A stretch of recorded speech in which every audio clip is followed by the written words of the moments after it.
Hello and welcome to the How to Exit podcast, where we introduce you to a world of small to medium business acquisitions and mergers.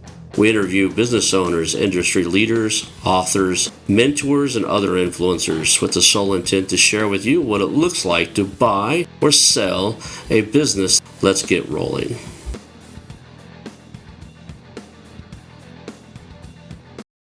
And now a moment for our sponsors. I want to highly recommend you get Acquisition Aficionado magazine.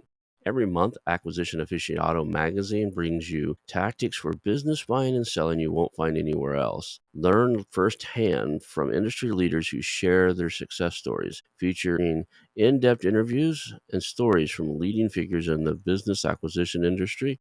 This multi-platform mobile magazine speaks to acquisition entrepreneurs wherever they are in the journey. And I want you to visit acquisitionaficionado.com today.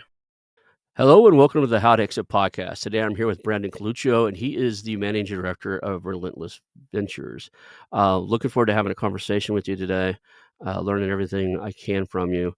We enter these pretty raw and uncut, so I don't know a whole lot about who you are and what you're going to do. So we're going to learn that organically, so everybody kind of gets to feel this is a natural conversation. That's always my goal. So let's start off with just saying hello and thank you for being here, and we'll get into your background. Yeah, appreciate it. Thanks for having me. This will be fun. I always like to start off with the origin story. Kind of the old joke is you were born and you ended up on a show about mergers and acquisitions. How in the hell did you end up on this show? So kind of give us your background and your share with us, give the audience a great reason why they should be hanging out and listening to me and you chat. Well, I will do my best. So I've got a long version and I've got a short version. Got a bunch of war stories that go along with either one. But very briefly, I come from an entrepreneurial background. All of my family members are small business owners and grew up in that world. Restaurant owners. My dad's a builder, was a builder. He's retired now. My aunt owns high-end clothing stores. Everybody's kind of a business person. And I always wanted to be that, but I wanted to build big businesses. And I struggled deeply with why they would not listen to me and grow their little, Main Street businesses. Nothing wrong with Main Street businesses, but why they didn't want to take them and turn them into, full-fledged enterprises. And they would always yell at me and poke fun at me and say, Branden, you're 13. Like, you don't know anything about this. What are you talking about? Right? Shut up. And so I always had a little bit of a chip on my shoulder. And I decided that from a very young age, I was going to go and I was going to build big businesses. And the way I thought you did that, and maybe I'm right, I think I'm like 50% right, is that you go the Wall Street way and you work in private equity and you go and buy and build big companies, right? And so I had great aspirations of doing that, went off to school, studied business economics, went and ended up landing a gig doing some, M&A focused, transaction focused, like management consulting work in biotech and pharma.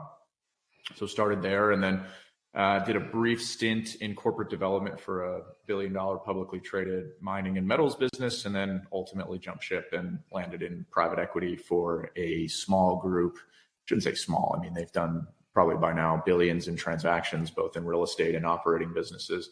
Been around for a long time, kind of a small shop nobody's heard of, but it was a great experience. Worked there for a few years, kind of got a lot of tremendous exposure and learned, the fundamentals of deal making, and got some interesting deals under my belt, and decided one day that I was on the wrong side of the check. I was basically tasked with sourcing all new deals, running diligence, doing the modeling, all of the kind of associate level stuff. And we were working on this one deal out in California. I won't say the name of the company, but essentially what they did was they broke down and set up operating rooms for hospitals. Okay. So that a lot of people don't know that that's an outsourced service. And in many cases it is. And so it's a good little business run by a 32-year-old guy, not that old. I think it was like 4 years old. And they were doing about 2 million TTM EBITDA. I think pro forma was like 4 or 5, 4.5, something like that. And we go to our bench and we find this, kind of healthcare executive. We diligence the deal and then decide we're going to put an offer in. So we make an offer. It's a competitive process. It's an investment bank's process. And so we decide we're going to come in at 7 times pro forma EBITDA. And I am like, we are totally overpaying for this thing. right? So I think we were 38 million, something like that. So we submit our offer. I'm on the edge of my seat for weeks, right? I really, really want to do this deal. I think we've made a very competitive bid. I'm concerned, like I said, that we overpaid. And I called the investment banker a couple of weeks later and asked about this opportunity. I'm like, surely we won, right? Like, or at least we're in the final running. And they're like, oh no, that deal went to a very large private equity firm based out of Chicago for 11 times pro forma earnings. Pro forma earnings, not TTM earnings, pro forma earnings. And at that very moment, I was like, what the hell am I doing? I am an associate. I'm chained to a desk working 80 hours a week, married to an Excel model. Why don't I go do deals myself?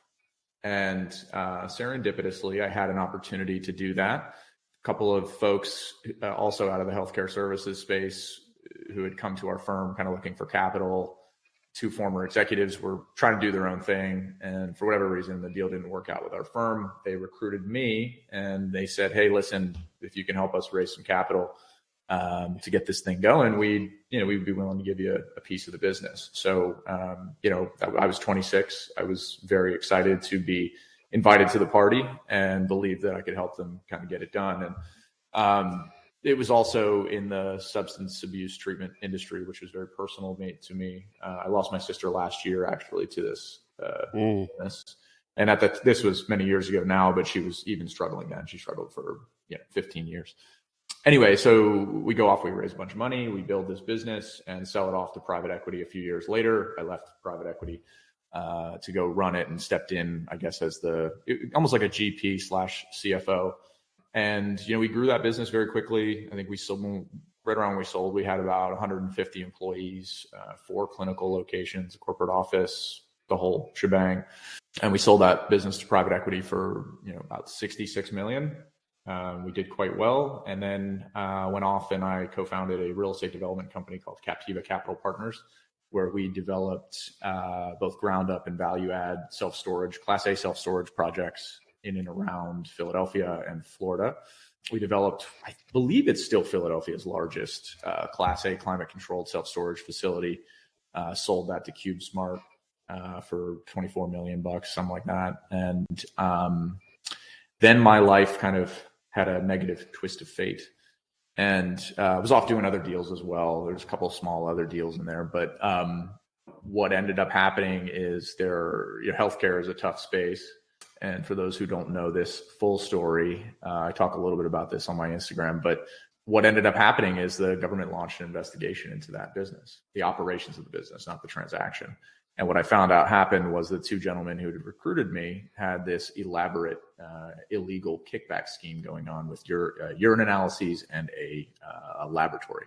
Well, that is highly illegal. In some industries, kickbacks happen all the time. They're normal, they're a part of it, and they're accepted, and they're fine. In healthcare, it is criminal, right? Like not a fine, like criminal. And so it was one of those situations where I ended up getting roped into it. Initially thought nothing was going to happen. My lawyer basically said, hey, listen, easiest case to defend because you never received a penny. I didn't even know they were doing this. And come to find out, they come in, they start, looking into a bunch of things. And, during our growth, we had set up what we believed to be was a compliant, basically it was like a lending program for people who couldn't afford care. So like you think of like Care Credit and some of these other companies out there, we set up something similar to try to help people get into treatments who didn't have resources. And so anyway, they dig in and they're like, well, there's, conflict of interest there. And we believe that is, some form of patient inducement. And so it's like, oh my God. Right. So now all of a sudden, this thing is starting to become a real case here. And, I'm at my real estate development company. Things are going really well. We've done, I think we did probably about 40 million in deals, total developed value, something like that. Just in, a year, 18 months or so.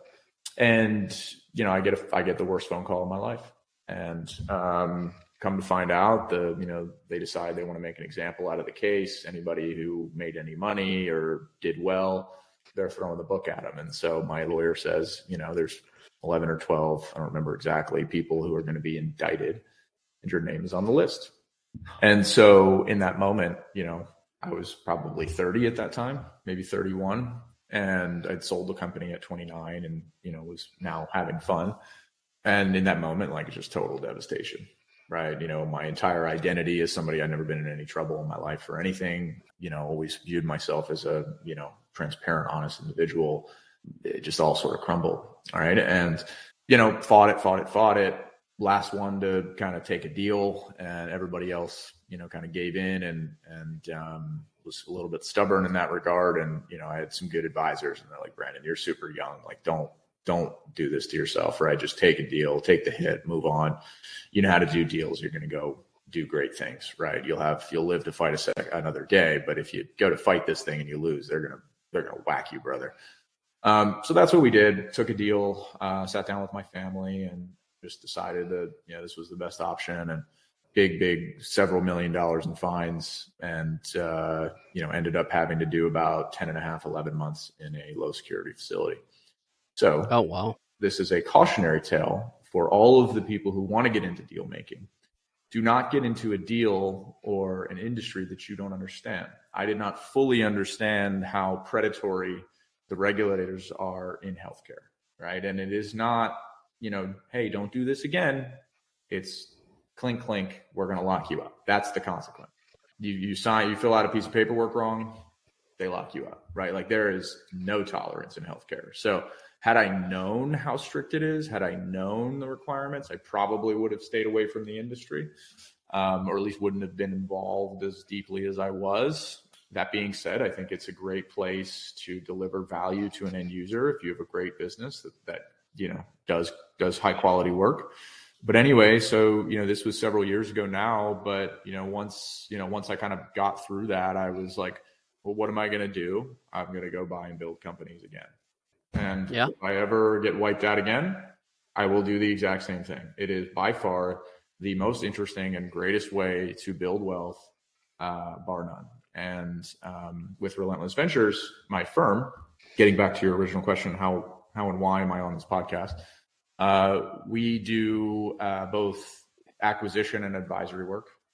So we have a portfolio, and I'm happy to go into the portfolio of 5 different businesses, and we typically take minority stakes. We generally are quite active in those. And the idea is to, build what I call institutional quality assets and exit them within a 3 to 5 year period, working very, very hard alongside the management teams that sit within those businesses. And I say institutional quality assets, and that's really just kind of bringing all of my grooming and, investment banking and private equity and understanding exactly what those folks are looking for. And we apply that logic to our portfolio companies. And then kind of on the other side, we do generally like some kind of exit preparation and value max work before companies are going to go into exit. And we will approach it similar to almost like an exit advisor, but we do it for equity instead of a transaction fee. And so, so that's what we do. We've got a bunch of deals. We've got a number of advisory deals that we're working on, and more just continue to pile up. And it's a ton of fun. Absolutely love it. And we get to create a ton of value and work with some amazing people. So, you and I have a lot of similarities throughout life.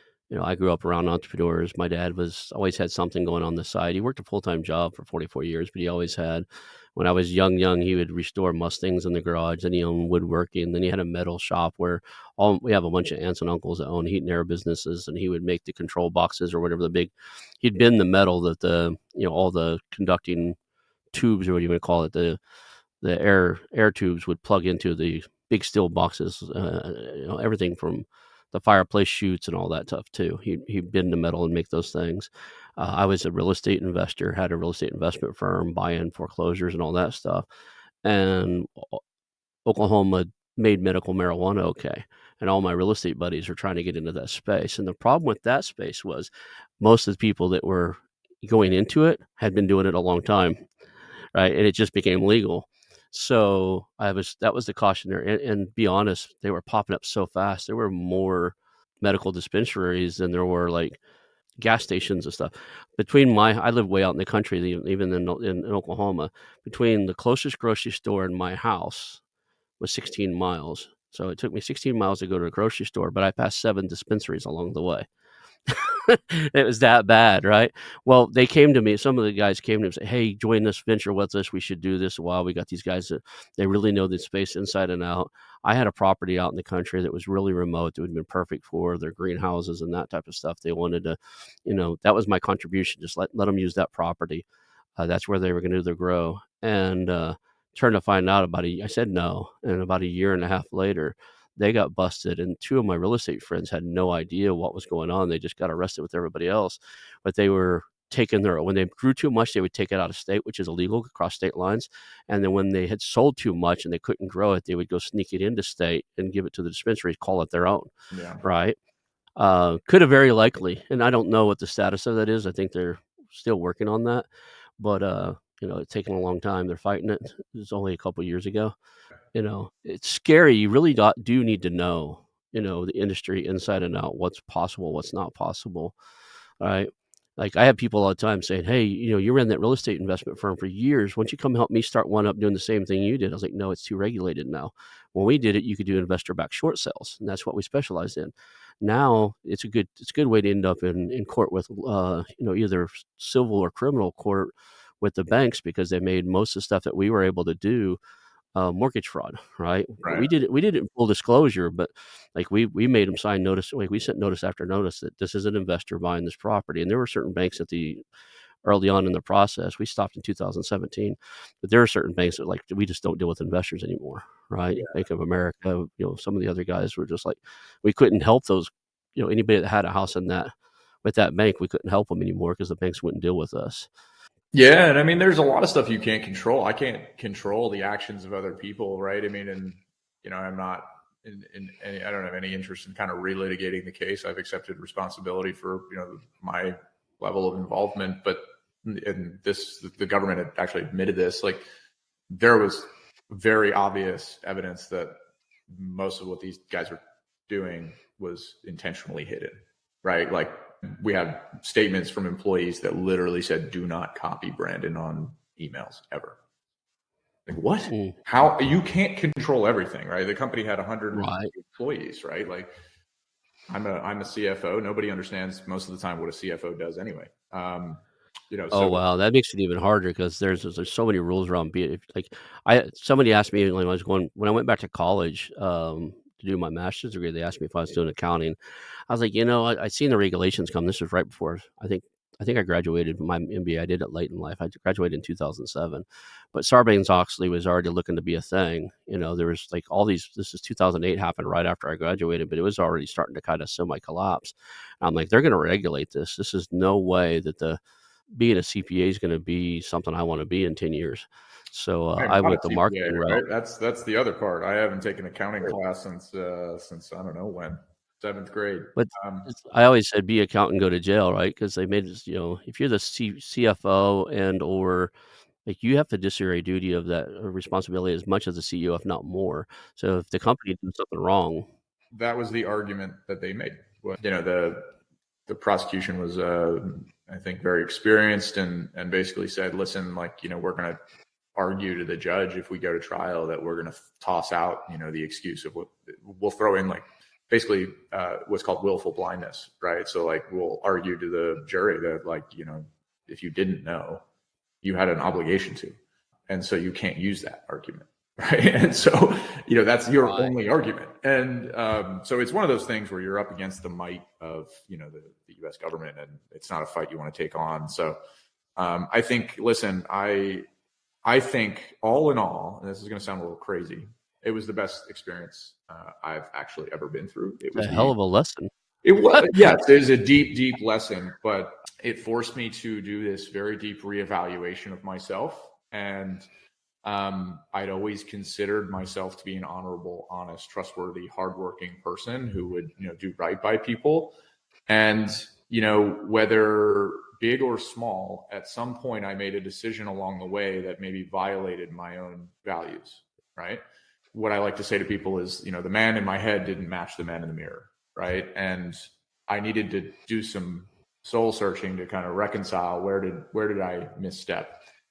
And so, when I resigned from our real estate company, I pulled out of all of our other deals. was very quickly and rapidly building. And suddenly when all this happened, I just stopped. So it was just me sitting on my couch for, months, feeling sorry for myself, drinking myself to death, not taking care of myself, just really in a bad position.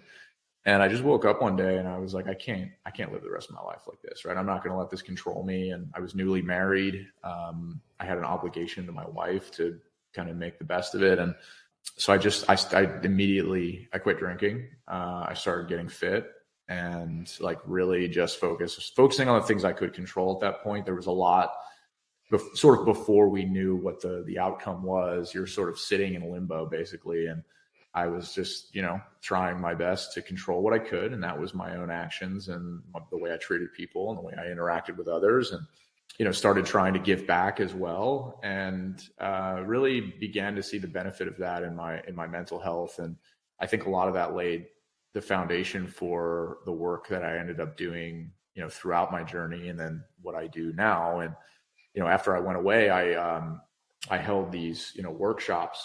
So I was away during COVID, by the way. And so it was like full lockdown, right? So nothing. The whole world was locked down too. Yeah. Well, lockdown in prison is way different, right, than being stuck in your house. Months on end, you're not going outside, you're not seeing the sun. Anytime you move a unit within the facility, so they're all separated into units, you would have to go into solitary confinement to quarantine, which is where they would put people for disciplinary reasons. So I did 3 stints in solitary confinement, not for disciplinary reasons, just bad luck. So it definitely changed me. And one of the things I did when I ultimately ended up in the community was I started holding these workshops on how to build businesses, how to acquire businesses, how to, kind of transform your life through this, beautiful thing called entrepreneurship.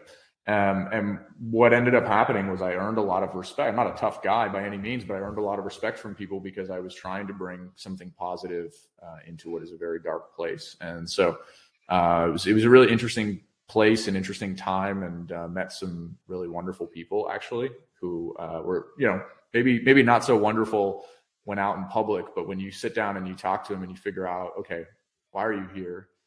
A lot of it is drug trafficking. A lot of it are people who have, come from very difficult circumstances, and you find out all they're trying to do is take care of their family.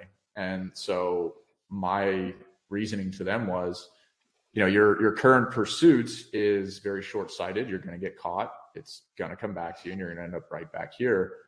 And the response is always, well, I've never had a real job. I don't know how to make money. And I was like, well, that's what I'm here to teach you. Right. And so I would teach all different types of classes on different themes. We talked about investing. We talked about, Warren Buffett's principles and, buying and selling real estate and just anything that I knew how to do that I believed could add value. And the idea was that hopefully one of those people, one of my, friends inside would take something positive away from it and go apply it in their real life and hopefully avoid, coming back in. And it was actually a lot of fun and very interesting. Yeah. So let's go into the positive realm, man. You turn this thing around. You're back into the game. You've got holdings already. What have you built since, man? Tell us about your world now? Well, we've got some interesting deals. So let's see. I'll start with probably our best case study is a business we came into about 2 years ago, end of 2022. It's a training and education company for accountants and bookkeepers. And it was basically a situation where the founder, first-time entrepreneur, had some success, started to see some rapid growth in the company, and met her at a mastermind and basically started talking about her business and sharing some of the issues she was facing. And she was sort of on the cusp of rapid growth, but really was like, I don't know what I'm doing. And I love it when entrepreneurs, I almost never hear men say this, by the way, but I love when they're like, I don't know what I'm doing. Please help me. And they probably have a successful business, but that shows a certain level of humility. And those are the kind of people I want to work with. And so we ended up having a good conversation. And, part of, where I've had success is, building big enterprises, valuable businesses relatively quickly. And I thought that we could apply a very similar playbook to this business. And so, that business was quite small, way smaller than when the deals we're doing now. But I think it was doing like 30K a month or something like that on average. And today that business does 300 a month in 2 years. So, we're dead set on, scaling that business to probably 5 million of EBITDA and then, eventually transacting. We're in process right now on, maybe doing our first add-on acquisition. We've crossed the million of EBITDA mark, and, we're now at a point where we've got some dry powder to start to really get to work. And what I say to a lot of people is like, and some might disagree with me here, but I don't really start doing much until we get to 1 million of EBITDA, because it's like, I think it's very easy to get distracted in the early stages. And, your business, even at 1 million of EBITDA or even 5 million is small, right? If you see the game that private equity is playing, like you're puny, you're like nearly non-existent. Most private equity firms won't even look at you if you're less than 5 million. Is it under 5 million? No, it's 4.5. I don't care. Call me when it's 5, right? That's generally the response. And that's still the lower middle market. That's the lower middle market. We haven't even gotten to mid-market, right? So I think a lot of people end up getting distracted. So we tend to withhold on you pulling the trigger on acquisitions unless there's some kind of an exception that, it's a deal we can't turn up or it's great synergy or whatever. But so we're kind of in the process on that, and that thing is just growing gangbusters. So that's a great one. We've started, we've added recurring revenue, we've added a technology component to it, and so we're not only building cash flow, I think we're building enterprise value. So the idea would be to, instead of just being we'll call it a training business, we're now an education technology company, right? And that business, the profile of that business, assuming it's profitable and growing with recurring revenue, et cetera, has a very different profile than, say, an education company that's selling a one-off product one time.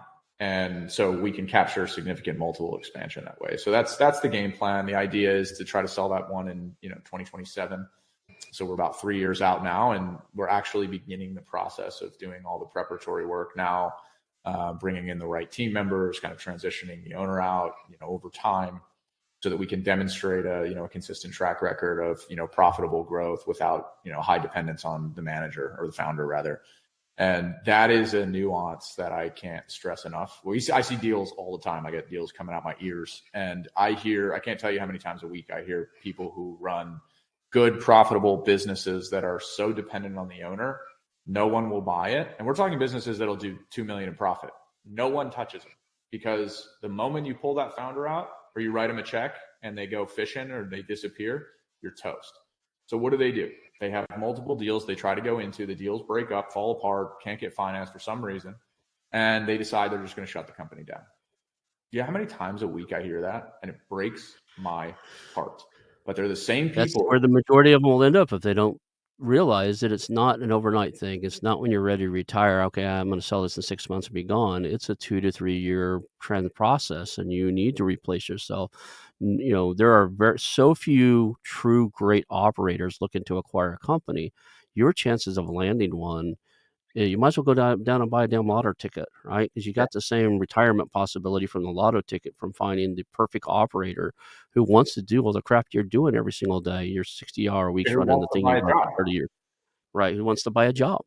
And you're going to get a 1 or 2x multiple on a job, right? That's just what the SBA is okay with. 1, 2, 3x. If you're lucky and everything's perfect, you might be able to pull a 3 or 4, but I've never heard anything get funded above that. Yeah, it's a rare situation, and I think it also exposes a certain level of risk in the business that most people don't want to acknowledge. And unfortunately, those are the same people who don't have the humility to say, I don't know what I'm doing. Because the truth is they've had success, right? They built a profitable business. The problem is they don't know how to transition that business from a profitable, great owner-managed company into an institutional quality asset. Like I said, 20 minutes ago, right? There's a huge gap between those two things. And a lot of founders need to have the humility to say, I don't know how to get it to that point. And if they did, they would end up with a far more valuable exit at the end of the day. They That may not even have to sell, right? If you go through all the process to make something a yeah, great asset for a PE firm, you're not there 40 hours a week, right? You could be considering yourself like the chairman of the board. You're going to weekly or maybe even just a biweekly, once every other week meeting with the team that's running it, getting key performance indicators and giving vision and fixing the continuity. occasional problem with the client you've had for 30 years and the relationship that just is more solid with you, occasionally taking the guy out for dinner or golf, and doing that less and less. But I just I have the same thing. It breaks my heart that there's so many great companies out there that are truly only great because the operator's great. It's a different skill set. It's totally different skill set, and to have the humility, like you said, to say, "You know what? I don't know how to clone myself. I don't know how to bring a team in here that can do what I do. Who out there can?" There's a great book that I keep pitching on this show and everything else. It's called Who Not How by Dan Sullivan, Mhm. and I almost wanna buy a stack of them. And every time I hear this story of, some owner that Yeah. doesn't wanna transition, it's like, "Read this, man. It'll save your freaking life." Mhm. Like, you don't have to figure out how to do something. You have to figure out who does it better than you Yeah. and call them up. A lot of times, it's a lot more affordable than you think. Yeah, that's a fact. I think when you talk to people, this is such a good topic. But I'm thinking about a guy who owns a pool company right now. I talked to him a couple of weeks ago, and he was going to shut the company down, and does a lot of SDE, right? Like very very profitable, good business. He's got enough money to retire, so he can just shut it down and move on. Anyway, I was asking about his troubles to bring in, a manager or somebody to kind of GM the company. And, he's like, yeah, we've tried it, multiple times. It just doesn't work out. I can't get the right people. And I said, okay, well, interesting. We hear that a lot. When was the last time you tried it? 5 years ago. Okay. Well, clearly you're not trying enough. And so I will always get some variation of that response. Like, oh, Mhm. we tried, it didn't work, or, we brought in somebody and they stole from the company, like whatever the excuse is. And so usually the answer is you're not trying hard enough and you're not recruiting the right people, and or you're not willing to pay enough for the right people, and you're probably not structuring their compensation package correctly. There's a play there, a serious one. I've only been out of 250 interviews, I've interviewed one guy doing it well.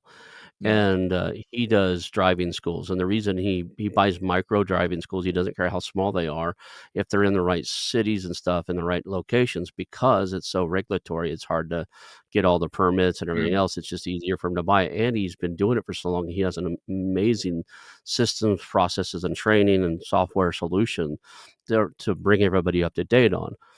There's a play inside of those pool cleaning service and pool management services because I see them all the time. Yeah. Companies doing hundreds of thousands of dollars up for sale for 1x, basically 1 year's worth of, revenue or salary. It's 2 guys and a truck. If you built a system and process and really could do it well, you could buy these things up and, like, really make a killing on it because, like I said, constantly seeing them in almost every state for 1x, 2x. Now there's been brokers arguing, "No, I get 5x for mine." Bullshit. That's what you run them. That's what you advertise them for. But I can go on Craigslist right now and on Facebook Marketplace and on Biz Buy Sell and show you a half a dozen pool cleaning services that are for sale for 1 year's worth of their revenue. And in some cases, that might be too much. It is absolutely because it's 100% owner operators. Unless you're that guy like the guy I interviewed that had the California driving schools, unless you have a plug and play, within 3 weeks you train everybody, you know how to put feet on the ground, and you've got systems, processes, and everything you need, and it's just a mechanized system, you'd be making a mistake buying something that small, so centered on the owner. My advice to most of those people is, listen, you're going to have to sell to a competitor, right? Because they're the only people who have we'll call it the knowledge base to be Mhm. able to take what you have and actually extract value of it.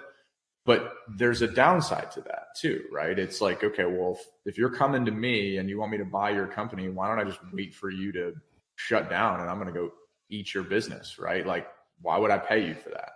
Right. So can it get done? Have I seen it get done? Sure. But you're not going to extract maximum value. That's a fact. What are the other holdings? You told us the story of Yeah. of of your We- educational one. Tell me about some Yeah, of we've the got that one. That one's going well. We've got let's see what else we got. We have a lubricants business, not the kind you're thinking of. This is for, say, small engines, guns, exercise equipment, etc. We just did this deal this year. Good little business. We have an existing manager in place who decided to stick around. It was run by an older gentleman who just got tired and wanted to see the business into, be able to kind of flourish into its potential. And so, that's going well. I think we've been in that one since May, and it's, already trending the right direction. So we'll see. Still early. What was the product again? I missed that part. It's it's an industrial lubricant. Oh, okay. Yeah. Okay. So for applications, It's like all kinds of graphite. Is it multiple, or is this a particular chemical composition they came up with? It's a solvent-based product that is all natural, and the idea is it's highly effective and non-toxic, right? That's kind of Awesome. the ISP. I try to get into that space. I had a guy who was a brilliant scientist. His son wasn't, or son-in-law was. He was a brilliant sales guy, and they created two different products that were organic enzymes that did things in the chemical space that you would never imagine. One of them was organic enzyme that turned dirt into concrete. Basically, you could mix it with water, pour it over a patio that you squared off of dirt, and then pat it down. And when it hardened, it would last 20 to 30 years like concrete. Turn it into dirtcrete. And they were selling it to like dirt roads and that stuff. And they made another organic enzyme that would eat paraffin. He would eat anything oil based. It would basically, the output was methane gas. So I came in, was helping him do some sales and introduce him to other verticals, like the enzyme that could eat plastics and turn it into methane gas and dissolve plastics, and anything petroleum based. I was pitching to some waste management companies that did methane recovery anyway, so they could take this organic enzyme, spray it on their landfill. They're doing methane recovery, and as it eats and dissolves the plastics in the soil, the oil-based products in the soil, releases more methane. They recover more methane. They sold that to some Chinese company. I think they buried it, right? So I don't know why they did, but I haven't seen it since. But that was something that was like, it was a father-son business doing 7 figures in revenue, probably high six figures in EBITDA, because it was basically a chemist and a sales guy. And they got offered insane money. I tried to get a work deal with them, and they said they're talking to somebody else. And I gave them a range, would I be interested in it? And they just laughed. They were getting offers 10x. Well, the idea is, the companies just struggled with, and I don't want to be disrespectful to the people who are running it, but like there were a lot of things that were missed. Just some kind of general mistakes that were made, opportunities that were not being maximized. The interesting thing about this deal is it's not just the brand. We actually bought the manufacturing facility and all of the equipment as well. So what we will likely end up doing, and we can manufacture any solvent-based product. And so what we will likely do is carve off the manufacturing and start doing contract manufacturing, and then let the brand that we acquired, let that kind of run and scale. And the idea is we've got a manufacturing business now for free. So we're working on that as we speak. Also would love to try to contract with the federal government. We've had some interesting inquiries from international military organizations who are now testing our products on their military equipment because they're moving away from highly toxic products. And so I think it's kind of an interesting and unique space to be right now, and so we'll see how it goes, but it's been an interesting deal. If you had ever told me I'm going to do a lubricants business, I would have laughed in your face. But like I said, we can't predict this stuff. Business is a business, right? Yeah. So what's your buy box now? What is it you're looking like? What would pique your interest? How big does it need to be? What does the future need to look like? What are what stage in evolution do they need to be as far as systems and processes and stuff? Sure. So I don't mind hair on a deal, but the core of the business has to be good. We are now not doing anything super small because we just only have so much time to do deals. It's me, and I have an associate, and then kind of a contract team of people that I'll bring in as needed. But so we're very busy. But it's generally, a minimum of, $1 million of revenue. with good margins. I won't touch anything that's less than 25% profit margin. My decision for that is why. Why would you do that? There's plenty of businesses that are, highly profitable. I also think that, we all struggle with a little bit of, hubris in that, like, oh, I'm a business whiz. I can run any company. And you don't realize that when you're running a small business with very thin margins, you have no room for error.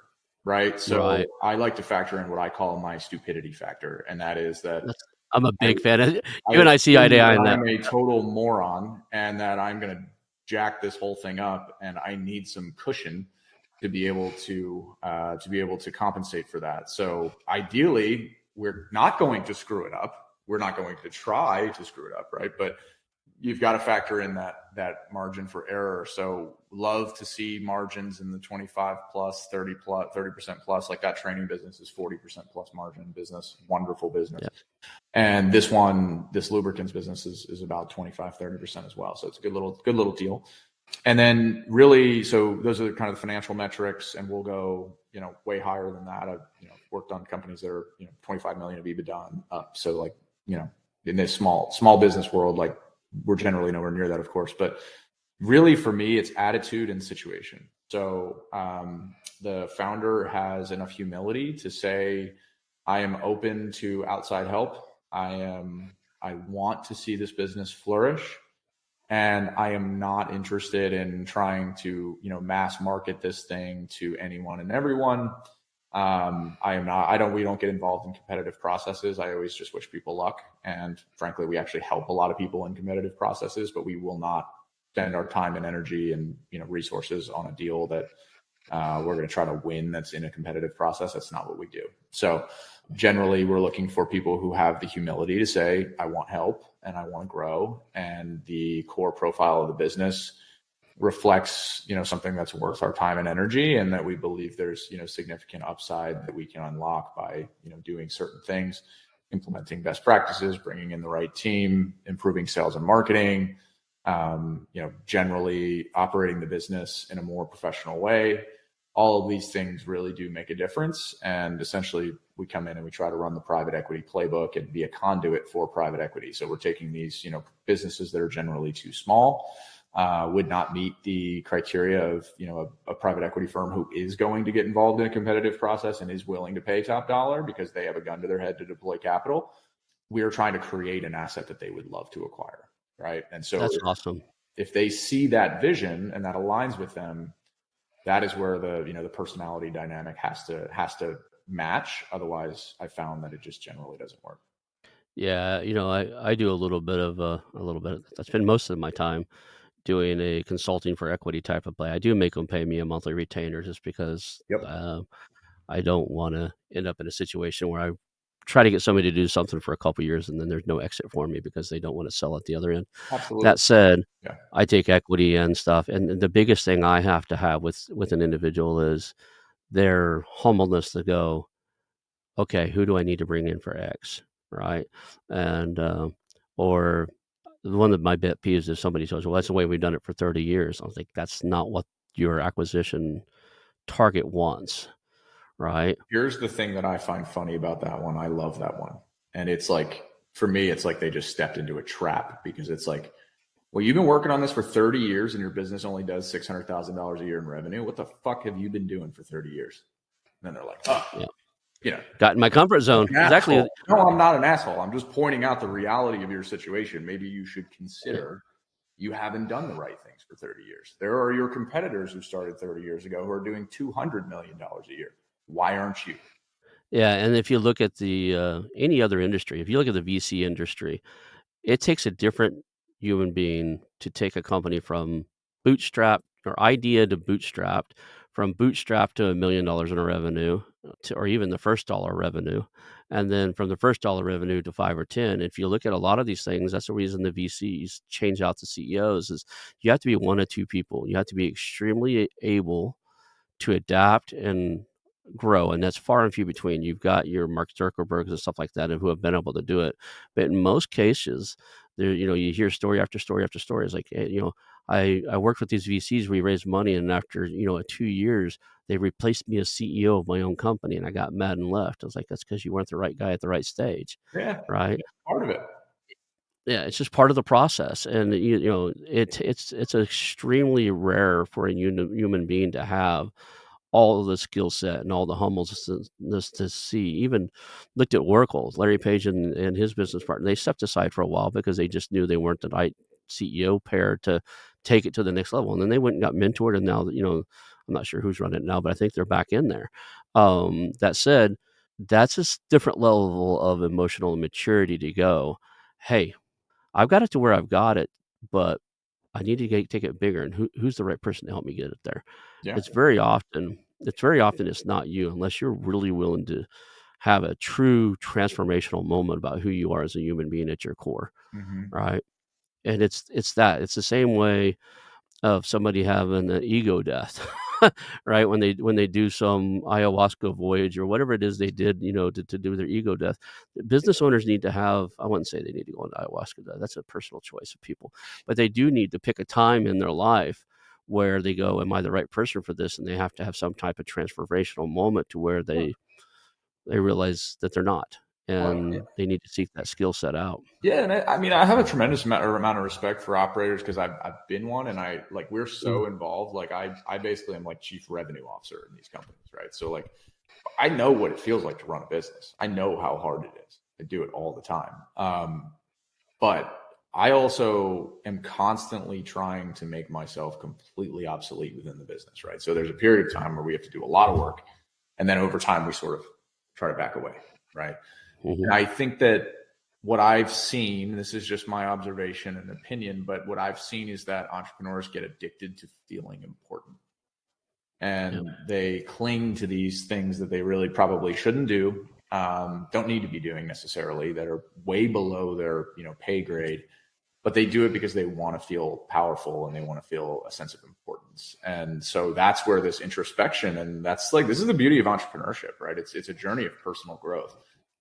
This is where that introspection comes in and is so important. And I think when you have somebody who is open-minded and humble enough to engage in this thought process and to really go through the exercise of, okay, where am I most useful in an organization that is going to help me get from point A, which where I am today, and point B, where I want to be, and that's a $10 million exit or whatever the number is that you want. You have to acknowledge that you probably can't continue to do the same things you've been doing for 30 years if you're going to get to that point. And that's why this personality dynamic, the financial metrics of a buy box are important, but the personality dynamic is far more important, in my opinion. Otherwise, you're gonna be fighting this person the whole way, or you're just gonna have to buy them out and let them kind of go do their thing. Brandon, we're almost running out of time here, but I want to Yep. approach one more topic because it's something I need to solve, and I think you might have the answer. So we got about 15 minutes left scheduled. Is that okay if we hit one more topic real quick? I've got a call at 3:30 my time, so I think Well, we'll be all right. yeah, We'll make this work. So here's the thing. So many of these business owners tie their sense of significance and their ownership sure. and their personal identity Yep. about being the CEO and owner of this. How do you work with those individuals and help them identify other ways to derive their identity of who they are as a human being? Because that's the shift that needs to happen for them to successfully transfer that ownership and that responsibility over and sell it to some PE firm later. At some point, they've got to decouple. I'm Ronald Skelton, father of two, husband to a wonderful wife. To transition to that from I'm Ronald Skelton, CEO and 40 employees, and you know, if you ask the average Joe on the street, "Hey, who are you?" They'll tell you what they do. They tie almost everybody ties their identity to their profession. My question to you is, as you're doing these deals with these guys and stuff, what is your process, or do you have one to start helping them create an identity outside of work so that they can successfully transition afterwards? Well, this is such a deep philosophical question. I love it. I could talk to you for an hour about this. I think I've been blessed because I've had my identity destroyed. And I know what that feels like. I've also built and sold a company, and I know what that feels like. And I've never been, there was this interesting period of time in my life where I was fabulously wealthy, incredibly young, like retired at 29, like that's a weird position and extremely miserable and sad. So like, this is what often happens when people sell companies, if they haven't done it before, is you realize, wait a minute, I just exchanged my feeling of self-worth, my power, my platform for leadership, my platform for empowerment. I just exchanged that for some numbers on my phone when I log into my bank account. And I'll never forget the moment when the deal happened and, you open your bank account and there's like, an enormous sum of money there. And you're like, I feel exactly the same. Right. And I think that's an experience that, like, I don't know if I can talk you out of that. Like, I think you just have to feel it to go through it. And I kind of encourage everybody to have that because it's an exit and it is actually very cool. But a lot of people, I think now more and more people are talking about this effect, but like, there are a lot of like exited founders who have like 10 million in the bank and are just miserable. So you have to find this sense of detachment. And I think you find that sense of detachment after you go through this period of struggle. I think this struggle is an opportunity for growth. And what I do is I will tell them all about my experiences and hopefully kind of share some of, that experiential learning, if you will, and they hopefully buy into it and then at least have an idea of what's coming. Right. So at least they're aware of it. I didn't know that was going to happen. Nobody told me that I was going to be super sad and crazy rich. Like, I didn't think that does the non-compute thing in most people's brains. Right. Right. And so I try to tee that up. And before we get into a situation, so right now I told you we're 3 years out from this one deal. We've been encouraging the CEO to take more personal time and to do things that she enjoys. So she has to take Thursdays off. Like, she's not allowed to work. Right. And it's go ride your bike, go be with your family, go swimming. Like, I don't care what you do. Right. But you're not allowed to work. And so we're slowly kind of transitioning her into something else. It's important that we're doing that now rather than after the transaction has occurred, because if we can get her something to do that she finds meaningful and valuable and enjoys, that is not tied directly to working in the business, hopefully we can reduce the pain and the brain damage that everybody goes through when they do have an exit. We've sold other businesses, and I think over time have had enough detachment to be able to not really feel anything. It becomes kind of like another deal. Maybe sounds a little cold, but I think when you've done this enough, you sort of just become a little jaded by nature. And so that is really, like, I don't know if that's a process, but the idea is to begin at least 3 years, like, genuinely, I mean this, I know it sounds crazy, but 3 years before you plan to have an exit, to start to try to detach yourself from the business. And, that's tough for a lot of people. I think one of the fastest way, and I've been working with one guy on this right now. I don't know when he's going to sell because I'm interested when he does. But I was like, he's asking what the process is. And I was like, you've got a general manager in, but you're still pulling 60-hour weeks. What else do you do? And he's a old Rotarian person I know from Rotary. I was like, go do more volunteering. You like to volunteer. That'll give you the same sense of empowerment and helping others, and even some leadership gut feeling. And you fill more time up that, take on another role. Take a role over there in one of these charity organizations you help that requires you to be out of the office one day a week. You don't have to go fishing. I tried that. I tried going fishing every day for a while after I sold my real estate business and was trying to figure out what I wanted to do next. And you get bored, even if it's your favorite thing to do, you get bored pretty damn quick doing it every single day. Yeah. I walked the beach every day for 6 months, and I was like, what the fuck am I doing with my life? And so, yeah, it like, everybody thinks it's pina coladas on the beach forever. And you're like, you'd be surprised how quickly that wears off. And, the sports cars are fun and like all that stuff. But it's like, at the end of the day, like, you forget that you own those things half the time. So you've got to find something that gives you a sense of meaning and purpose. And it doesn't have to be fancy. It can be very simple. And I think that's the beauty of this process, at least that I feel like I've gone through. And I'm certainly addicted to building companies, but like, you start to, I think, appreciate the smaller things in life. For me, it's I have a 14-month-old daughter as my first child. I mean, and I talk to a lot of exited entrepreneurs, and I've seen guys in tears, guys who've built, huge 9-figure companies. And what they'll say is, I would give every dollar back if I could go back and have those 4 years with my kid, because I Yeah. was never available. I was never around. I didn't show up. They hate themselves for it. And so, I didn't have children, but I definitely have fallen into the workaholic trap. And, I think finding, like you said, taking that day a week or 2 days a week or whatever it is to detach yourself and do something. I don't care what that thing is, but to do something that you find enjoyment out of, and that, it doesn't have to have a big outcome at the end, can be very small, is actually quite powerful. And to just try to take enjoyment in those small things. Family for me is if I'm not working, I'm with my family. So that's my thing. I know we both have a time constraint here. Let's wrap this up, man. Sure, man. Thank you for being here today. Yeah, I've I enjoyed it. think this is going to be one of the more meaningful shows that people can listen to. There's some lessons in here that we haven't covered on any other show. Thank you for being vulnerable and sharing those with us. Sure. It's been awesome. I'll make sure that people have your LinkedIn profile in our show notes so somebody can reach out to you if they want to, or if they've got a business they want to present to you. We can put your email address in the show notes if that's what you want. Yeah. Well, I'll give you all the info, and if people want to chat, and I always try to make myself available for people if they would like to have a quick conversation. So yeah, if I can ever be helpful to anyone, I'm happy to do so. Awesome. Well, thank you. We'll call that a show and hang up for just a second. I want to announce our new channel partners, the ITX Marketplace.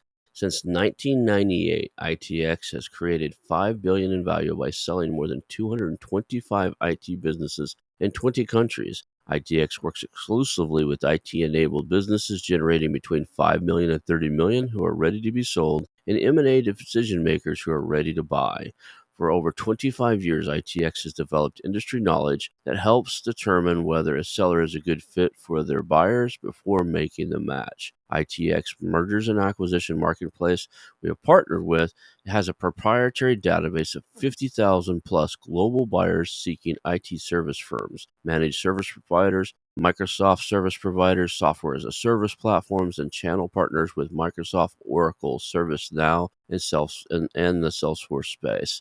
If you have an IT-enabled business you're ready to sell, I want you to visit the itexchangenet.com/marketplace. How to exit. That link will be in the show notes. Visit them now.